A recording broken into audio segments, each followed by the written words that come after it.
Edward Snowden, bei uns im Heute-Journal verbunden Okay. via verschlüsseltem Videochat aus einem Ort irgendwo in Moskau. Guten Abend, Herr Snowden. Good evening. Thank you for having me on. Herr Snowden, das sind ja einigermaßen besondere Umstände, sage ich mal, unter denen wir jetzt hier miteinander reden.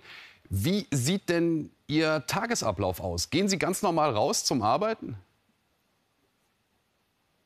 I actually work from home as the president of the Freedom of the Press Foundation in the United States. And also, I am a paid lecturer. I speak at universities and corporate events around the world, cybersecurity conferences and things like that.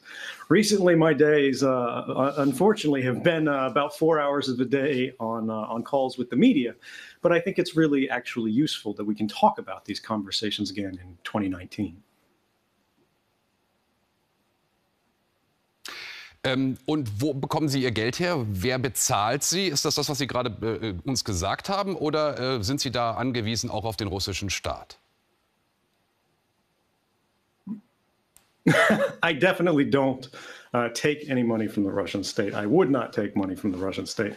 And to be clear, I've been very fortunate in the last years, the amount of support that I've gotten worldwide and the demand for me to talk to people about these things. So I do not need it either. I'm not sure I can be more clear than that, but I am fully independent.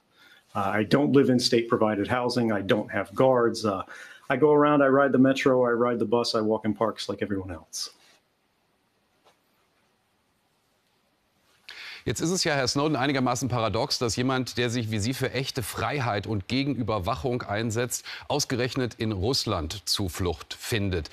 Sie haben auch in Ihrem Buch beschrieben, wie Sie durch die Straßen manchmal gehen und versuchen, sich so ein bisschen unkenntlich zu machen mit Schal, mit Mütze, mit einer anderen Brille. Vor wem haben Sie mehr Angst? Vor der Überwachung durch die Russen oder der Überwachung durch die Amerikaner? Well, you can't hide from the Russians in Russia. So obviously that can't be my primary concern. If they want to push me off a building, they could. But they could also easily just send me back to life in prison in the United States if they chose to. People who actively want to do me harm are more likely to be the governments that I exposed as breaking the law. Having said that, well, let's leave that there. Aber müssen Sie nicht fürchten, dass Wladimir Putin Ihnen seine Gastfreundschaft irgendwann entzieht? Well, he could, unfortunately, and so long as Europe has a policy where they won't defend whistleblowers against the United States, but will only protect them against Saudi Arabia or China or Russia, we're always going to have this problem. And I think that's one of the saddest lessons from this story. What does it say to the next whistleblower, and what does it say to the world? What does it say about ourselves when the only place that an American dissident can be heard is from places that we wouldn't expect?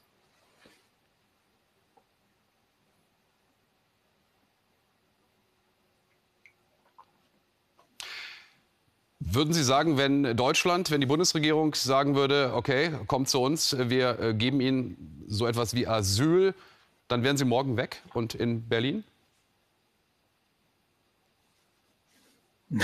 That's been clear since day one. Remember, some of your audience may not know, I never chose to come to Russia. I was actually transiting through Russia en route to Latin America. It's the United States government that orchestrated trapping me in Russia by canceling my passport. And while I was trapped in this airport and refused to cooperate with the Russian government, so I was trapped in this airport for 40 days, I applied for asylum in 27 different countries around the world, including Germany, including France, including Norway, and the countries that we would like to see stand up to protect whistleblowers. So the answer has been and always will be yes, of course. Ihr Buch, Herr Snowden, ist überraschend persönlich und auch privat. Es ist auch, und das hat mich wirklich überrascht, eine Liebesgeschichte. Sie schreiben sehr viel über Ihre Frau. Und das ist ja schon einigermaßen überraschend, wenn man bedenkt, dass Sie Ihr halbes Leben damit verbracht haben, möglichst im Verborgenen zu bleiben. Warum machen Sie das plötzlich öffentlich?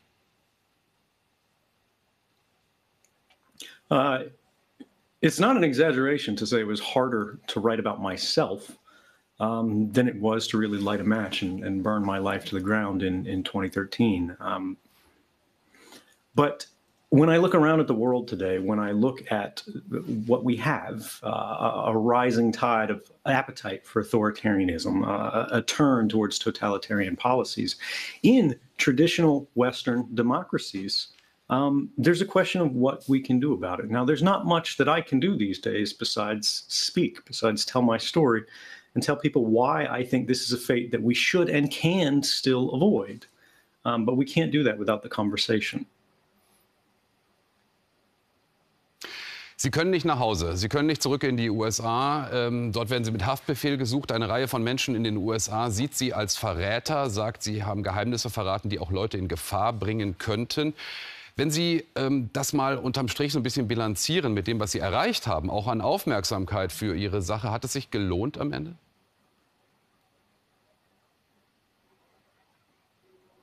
It was worth it. I think precisely because we've exposed a level of dishonesty that's happening not just in my country, but countries around the world.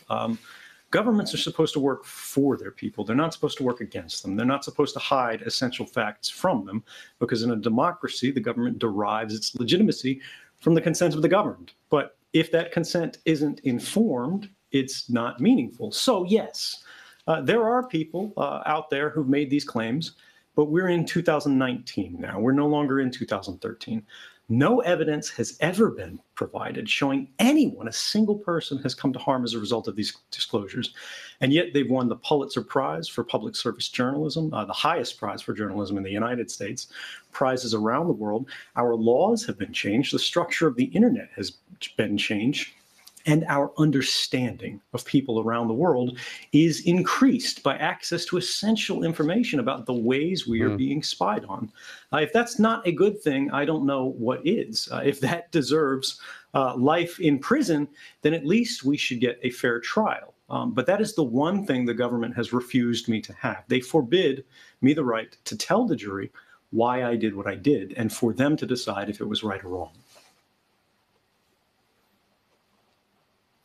Herr Snowden, wir müssen eine Sache noch kurz besprechen. Sie kämpfen gegen staatliche Überwachung, Sie kämpfen aber auch gegen die der Internetriesen, also Facebook, Amazon, Google. Ist die am Ende noch viel gefährlicher als die staatliche, eben weil wir alle da die ganze Zeit fröhlich mitmachen? Well, the reality is they're both two sides of the same spectrum.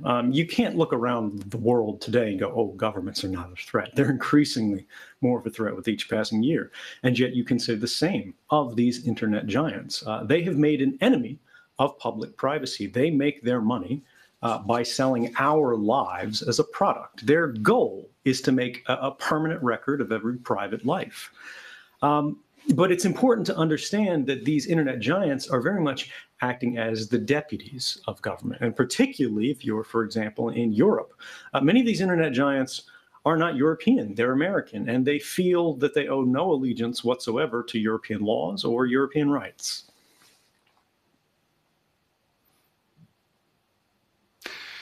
Was sollen wir tun? Also wir chatten jetzt hier miteinander. Sie wirken wie einer, der nach wie vor den halben Tag am Computer sitzt. Was würden Sie uns allen empfehlen?